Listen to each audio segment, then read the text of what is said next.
Clarify lang po yung tanong niya dun sa ano na pong gagawin niyo doon, basta kila Maharlika, yung ibang mga vlogger na umaatake. Yun ang gusto tanong niya, anong gagawin niyo? Paano niyo ka-counter? Yun, exactly, yun nga yung follow-up ko sana.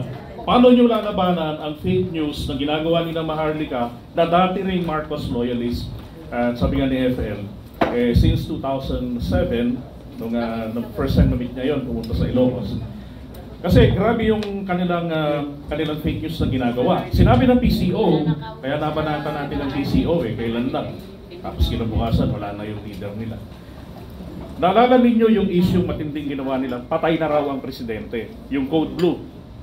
Diba? Wala tayong nakita, wala tayong narinig sa gobyerno, sa PCO, paano ito i-address. At ang masakit na nakuha naming info sa kanila, ang utos daw sa kanila ng PCO, hindi ng Pangulo, kapag hindi daw po reliable ang source, hindi dapat sagutin. Kailan pa po tayo nakakita ng fake news peddler gaya ni Jason Sa na reliable? So ang grupo po ng pader na magdidepensa sa ating demokrasya at sa ating Pangulo, paano nyo lalabanan ang fake news? Good morning po ulit.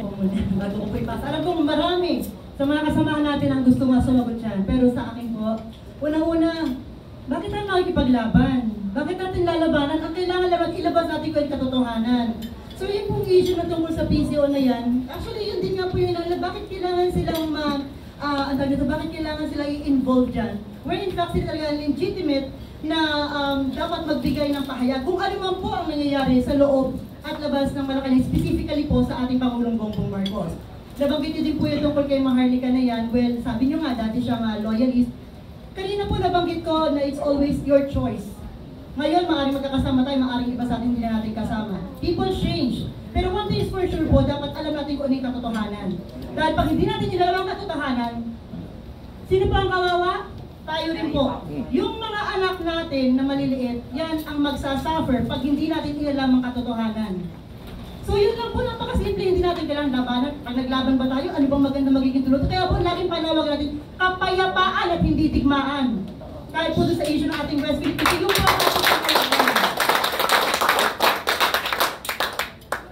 tutuloy na po ni RJ.